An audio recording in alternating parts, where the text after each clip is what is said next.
Hello everyone, my name is Claire McCord. I use she, her pronouns, and today my presentation is on patriarchal accommodations, women's mobility and policies of gender difference from urban Iran to migrant Mexico by Andrews and Shahrokni.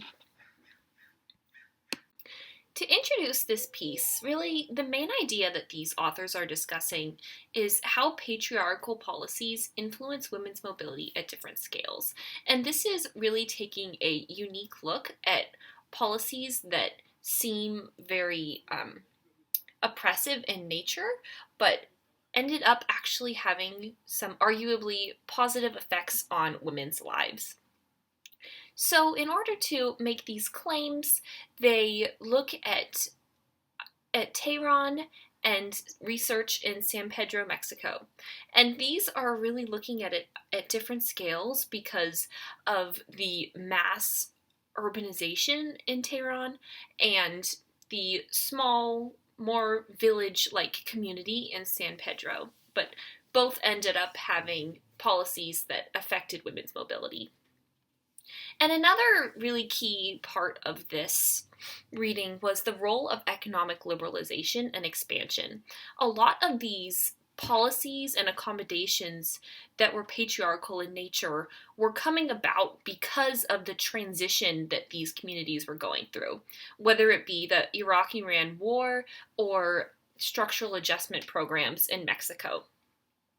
And a quote that I think really kind of wraps up what the main idea of this paper is that we argue that patriarchal accommodations facilitated women's increased presence as riders on Tehran buses and as immigrants from San Pedro to the United States. So, really looking at these policies as how they were actually able to get some strides for women in letting them go about their lives in ways that they wanted to. So first we want to look at Tehran. And I think it's important to give some context about what was going on at the time. And in Iran, there is a really heavy influence of Islam on policies and practices. So whether this be keeping men and women apart from each other or women not being able to touch other men. And also looking at the more economic and political context, a lot of this research was done and the paper discussed a lot of the time in like the 80s and 90s during the Iran-Iraq War, when there was a much bigger need for women to join into the workforce because of men being in the war.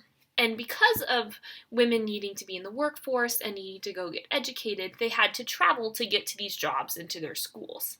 And they needed a way to get there.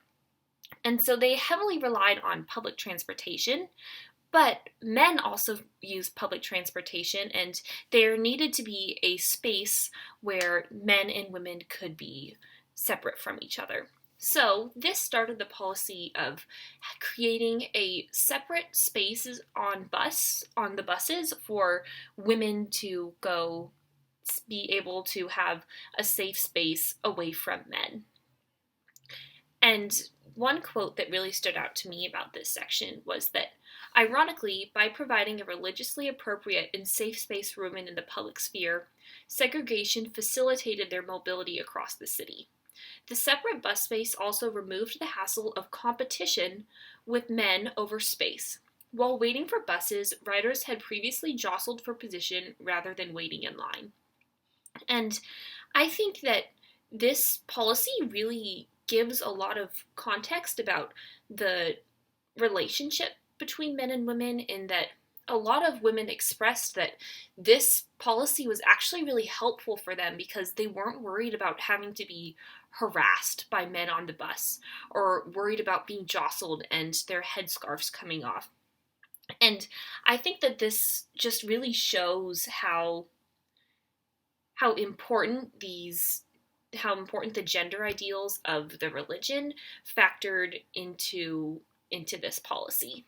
And so through this, we can see that the bus policy not only made women feel safer getting to work, but it increased the amount of women that could go to work either because their husbands or fathers gave them permission to be on the bus because they knew that they weren't going to have to be touching and interacting with men as much.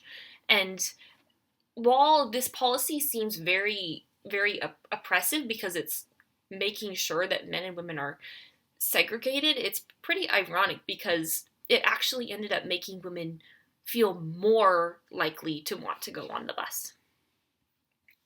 And now we'll transition into looking at San Pedro, Mexico. And this is a much different context because San Pedro is a more small community than Tehran, and they operate under indigenous laws, and Mexico protects their laws because they are indigenous. But these laws that they have are sexist in nature because they do not allow women to serve in government, and in many cases, women aren't even allowed to be seen outside. There was a testimony in one of the interviews of a woman saying that her husband saw her outside in sunlight and proceeded to abuse her because of that. And we see that these ideas in this society contributed to having extremely high rates of domestic violence. And then looking at the cultural and political context as well, this was when there was the rise of structural adjustment programs in Mexico. And we really are seeing the impact that capitalism was having on this small community and how these big factory jobs and looking for laborers to be in these big factories really started to alter the public sphere and change the economy from being more small and local jobs to having to go out to search maybe a lower wage from one of these companies. And so, because it was so hard to find work and women weren't being able to work, men started saying, okay, well, I'm going to leave the country and go to the US to find work. But because of the political system set up in San Pedro, when the men would go away, they would still be responsible for creating, for either paying fees for not being able to be politically represented, or they had to find a replace, or they had to just make up for their lack of being there. But the women couldn't do that because they weren't allowed in the government. So it ended up having to be the women emigrating to the US, which seems very odd for a culture that doesn't even let women outside the house to be okay with them going all the way to a different country, and especially the harrowing journey that immigrants have to go through, especially crossing the U.S.-Mexico border. And so this women's lack of political responsibility was really what aided their ability to leave the country, which, when you think about it, it's awful that women aren't allowed to even be outside of their homes and that they aren't allowed to participate in the government. But then we see this juxtaposition again where it gave women freedom, this oppressiveness, and it gave them the ability to go to Los Angeles and be able to find work.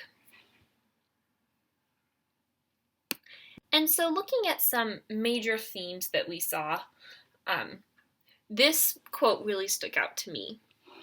In the face of global economic pressure, seemingly reactive patriarchal policies played an important role in facilitating women's access to employment, education, and consumption.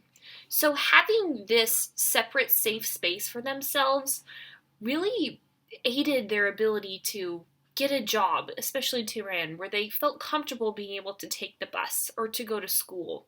And the women in San Pedro being able to leave their homes and not be survivors of domestic abuse. And this really made me think about the impact of having safe spaces, just having that safe ride to get to work, just having that safe environment where you're not constantly under the stress of whether you're going to be harassed or attacked, or not be in an environment in a house where there is a partner or a spouse that is going to be abusing you. And I thought that this sentence was a really great way of looking at this. The effects of patriarchal accommodations are not straightforwardly positive or negative for women. Just as the processes that led to a feminization of mobility reflected the local context of Iranian and Mexican patriarchal policies, the implications of these shifts should also be understood in context. And I think this is really important because I don't in any way want to call segregationist policies or policies where women aren't allowed to be in government positive, but I think it's also important to look at them, especially in these cultural contexts where there was time of war and economic strife, that women were still able to make advancements, which is pretty ironic because these policies don't in any way allow advancements for women. And my personal response, kind of similar to how I was just talking about on the last slide, I really had a lot of mixed feelings about this. I was really happy with the advancements that some of the women interviewed were able to make, and how especially women from San Pedro were able to create this new lives for themselves in Los Angeles, and women were able to feel more of a sense of purpose with their lives through working and education and having the independence to travel places to themselves. But it also made me kind of sad that in order for women to have this, I guess, liberation and this freedom to do what they want, it had to be through these policies that were inherently sexist.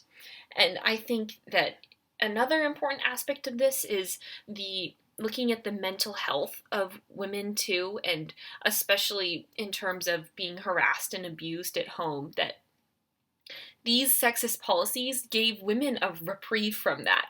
And I think that it says a lot that such a huge number of women will prefer this sexist policy as to having to deal with what cultural elements and relationship elements have created in their homes.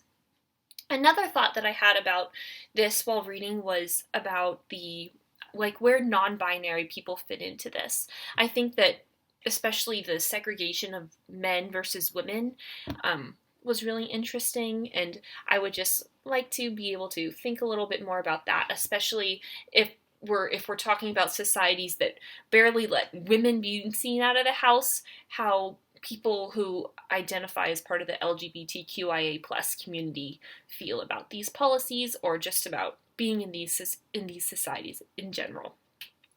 All right, that's most of my thoughts about this. Thank you everyone so much for listening.